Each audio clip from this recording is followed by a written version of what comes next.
ಅದಕ್ಕೆ ಸಮರ್ಥನೆ ಮಾಡಬೇಕು ಅಂತ ಏನಿಲ್ಲ, ಸಮಾಧಾನ ಆಯ್ತು. ಆದ್ರೆ ಅನೇಕ ರಾಜ್ಯಗಳಲ್ಲಿ, ತೆಲಂಗಾಣಗಳಲ್ಲಿ ಎಷ್ಟೋ ನಕ್ಸಲೈಟ್ ಸರೆಂಡರ್ ಆಗಿದ್ದಾರೆ. ಮಧ್ಯಪ್ರದೇಶದಲ್ಲಿ, ಉತ್ತರ ಪ್ರದೇಶದಲ್ಲಿ ಎಲ್ಲ ಡಕಾಯಿಟ್ಗಳು ಸರೆಂಡರ್ ಆಗಿದ್ದಾರೆ, MP ಆಗಿದ್ದಾರೆ. ಪೂನಂ ದೇವಿನೇ ಸರೆಂಡರ್ ಆದ್ರು, MP. ಅದಕ್ಕೋಸ್ಕರ ಬೇಕಾದಷ್ಟು ಆಗಿದೆ. MP ಗಳು ಕೂಡ ಆಗಿದ್ದಾರೆ, ಆಯ್ತಾ, MLA ಗಳಾಗಿದ್ದಾರೆ. ಸೊ ದಯವಿಟ್ಟು ಸ್ವಲ್ಪ ಇದು ನೀವು ಹೇಳೋದ್ರಲ್ಲಿ ಕರೆಕ್ಟು. ಅವ್ರು ಮಾಡಿರತಕ್ಕಂತ ಘಟನೆಗಳು ಬೇಕಾದಷ್ಟು ಇದೆ. ಅದು ಯಾರು ಕೂಡ ಸಮರ್ಥನೆ ಯಾರು ಮಾಡ್ಕೊಳ್ತಾ ಇದ್ದಾರೆ? ಓಕೆ, ಯಾರು ಮಾಡ್ಕೊಳ್ತಾರೆ? ಮಾತಾಡಿ. ಎಸ್, ಮಾನ್ಯ ಅಧ್ಯಕ್ಷೆ, ದಿನೇಶ್ ತಿಳಿಸ್ಕೊಳ್ಳಿಲ್ಲ ಅಂತ ಅನ್ಸುತ್ತೆ.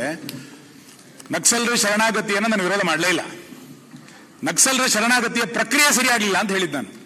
ಪ್ರಕ್ರಿಯೆ ಸರಿಯಾಗಿ ಹೇಳ್ತದೆ ಕೇಳಿ, ಪ್ರಕ್ರಿಯೆ ಸರಿಯಾಗಲಿಲ್ಲ ಅಂತ ನೀವು ಟ್ವೀಟ್ ಮಾಡಿದ ತಕ್ಷಣ ಮುಖ್ಯಮಂತ್ರಿಗಳ ಕಚೇರಿಗೆ ಬಂದ್ಬಿಡ್ತಾರೆ ಅಂತಂದ್ರೆ ಏನ್ ಪರಿಸ್ಥಿತಿ? ಈ ಕಾರಣಕ್ಕೆ ಹಾಗಾಗಿ ಸುಮ್ಮನೆ ನೀವೇ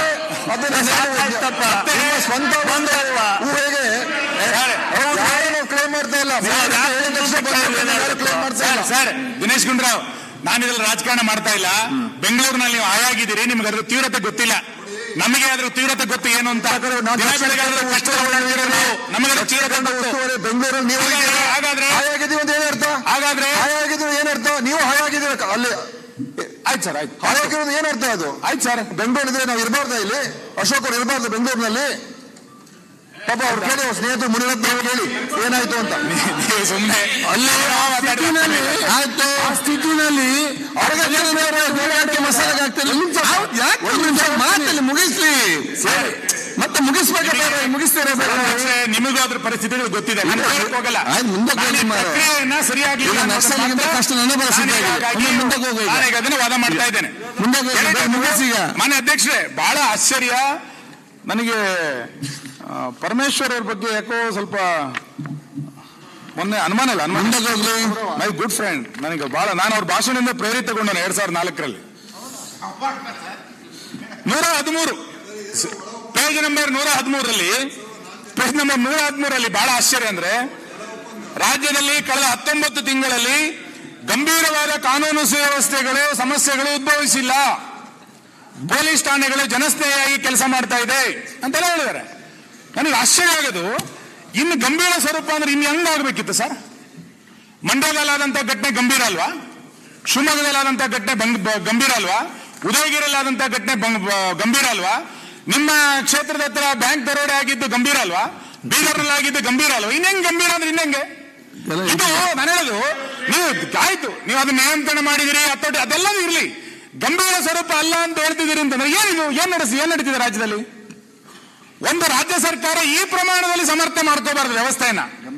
ರಾಜ್ಯಪಾಲರ ಕೈಲಿ ಹಿಂಗೆಲ್ಲ ಹೇಳಿಸಬಾರ್ದು ನೀವು. ಗಂಭೀರ ಪ್ರಕರಣ ಅಂದ್ರೆ ಹೆಂಗೆ ಪಟ್ಟಿ ಹೇಳಿ ಹಂಗಾರೆ. ಇದು ಅವಮಾನ ವರದಿ ಇದ್ದಂಗೆ. ಸಾಧಾರಣವಾಗಿ ಭಾರಿ ಮಳೆ ಆಗುತ್ತೆ ಅಂತ ಹೇಳ್ತಾರಲ್ಲ ಹಂಗೆ, ಇದು ಸಿಕ್ಕಾಪಟ್ಟೆ ಗಲಾಟೆ ಆಗಿ ಗಂಭೀರ ಸ್ವರೂಪ ಆಗಿಲ್ಲ ಅಂತ ಹೇಳ್ತಾರಲ್ಲ ಹಂಗೆ. ಇಷ್ಟು ಗಲಾಟೆಗಳು ಇಡೀ ರಾಜ್ಯದಲ್ಲಿ ನಡೆದು ನೀವು ಅದನ್ನು ಗಂಭೀರವಾಗಿ ತೆಗೆದುಕೊಂಡಿಲ್ಲ ಅಂತಂದ್ರೆ ಏನ್ ಅರ್ಥ ಹೇಳಕ್ಕಾಗುತ್ತೆ?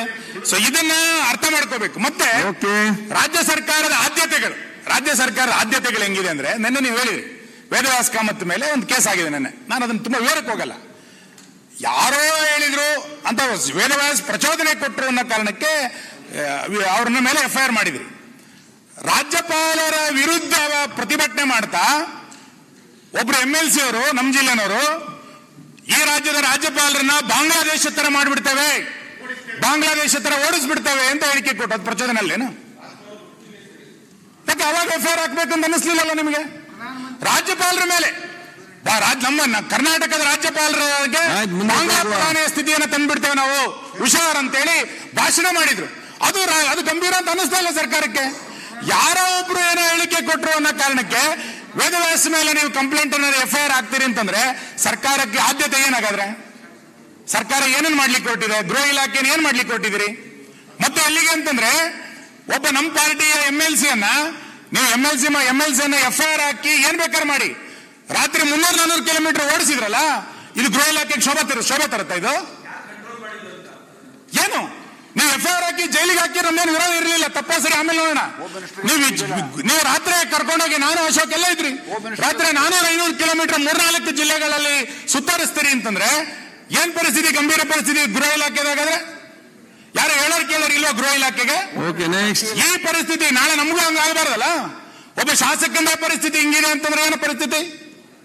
ಇದನ್ನ ರಾಜ್ಯದ ಈ ವೈಫಲ್ಯವನ್ನ ಇವತ್ತು ಎತ್ಕಡ್ತಾ ಇರೋದು.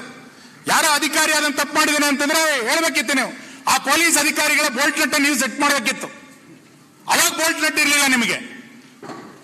ರಾತ್ರಿ ಇಡೀ ಶಾಸಕನನ್ನ ಬೀದಿ ಬೀದಿಯಲ್ಲಿ ತೆಂಗಿನ ತೋಟದಲ್ಲಿ ಕಬ್ಬಿನ ತೋಟದಲ್ಲಿ ಅಲಡಿಸ್ಬೇಕಾರೆ ಆ ಅಧಿಕಾರಿಗಳ ಮೇಲೆ ಕ್ರಮ ತಗೊಳ್ಬೇಕು ಅಂತ ಹೇಳಿ ಸರ್ಕಾರಕ್ಕೆ ಅನ್ನಿಸ್ಲಿಲ್ವಾ? ಯಾವ ಗಂಭೀರ ಪರಿಸ್ಥಿತಿ ಇಲ್ಲ ಅಂತ ನೀವು ಹೆಂಗ್ ಹೇಳ್ತೀರಿ ರಾಜ್ಯಪಾಲರ ಮುಖಾಂತರ ಈ ಭಾಷಣದಲ್ಲಿ? ನೆಕ್ಸ್ಟ್. ಇದನ್ನ ನೀವು ಅರ್ಥ ಮಾಡಿಕೊಂಡು ಗೃಹ ಇಲಾಖೆಯನ್ನ ಪರಮೇಶ್ವರ್ ಕೈಯಲ್ಲೇ ಆಡಳಿತ ಮಾಡ್ಲಿಕ್ಕೆ ಬಿಡಿ, ಬಿನ್ಯಾರ ಕೈ ಆಡಿಸ್ಲಿಕ್ಕೆ ಬಿಡಬೇಡಿ ಅಂತ ನನ್ನ ವಿನಂತಿ ಅಷ್ಟೇ. ಓಕೆ, ಆಯ್ತು, ಮುಗಿಸಿ. ಮಾನ್ಯ ಅಧ್ಯಕ್ಷ, ಕೊನೆಯದು ನಾನು ಮುಗಿಸ್ತೇನೆ. ಕೊನೆಯದು, ಈ ಸರ್ಕಾರ, ನಾನು ಹೇಳಿದೆ ರಾಜಕೀಯ ಅಸ್ಥಿರತೆಗಳು ಹೆಂಗಿದೆ ಅಂತ ಹೇಳ್ತಾ ಬಂದೆ ನಾನು. ಈ ಸರ್ಕಾರದ ಆದೇಶಗಳು ಈ ಸರ್ಕಾರವನ್ನ ಯೂಟರ್ನ್ ಸರ್ಕಾರ ಅಂತ ಹೇಳ್ತೀನಿ ನಾನು. ಯಾಕೆ ಅಂತ ಕೇಳಿದ್ರೆ, ಒಂದು ಆದೇಶ ಮಾಡ್ತೀರಿ, ಆಮೇಲೆ ವಾಪಸ್ ತಗೊಳ್ತೀರಿ. ಇನ್ನೊಂದೇನೋ ಒಂದು ಹೇಳಿಕೆ ಕೊಡ್ತೀರಿ, ಆಮೇಲೆ ನಮ್ದಲ್ಲ ಅಂತ ಹೇಳ್ತೀರಿ. ನೀವು ಯೋಜನೆಗಳನ್ನ ಕೊಡಬೇಕಾದ್ರೆ ಎಲ್ಲರಿಗೂ ಯೋಜನೆ ಅಂತ ಅನೌನ್ಸ್ ಮಾಡಿದ್ರಿ, ನಂತರ ಕಂಡೀಷನ್ಗಳನ್ನ ಹಾಕಿದ್ರಿ. ಮೊದಲು ಎಲ್ಲರಿಗೂ, ನಂತರ ಕಂಡೀಷನ್ಗಳು ಗೊತ್ತಿದೆ. ಕಾಕಾ ಪಾಟೀಲ್ಗೂ ಇಲ್ಲ,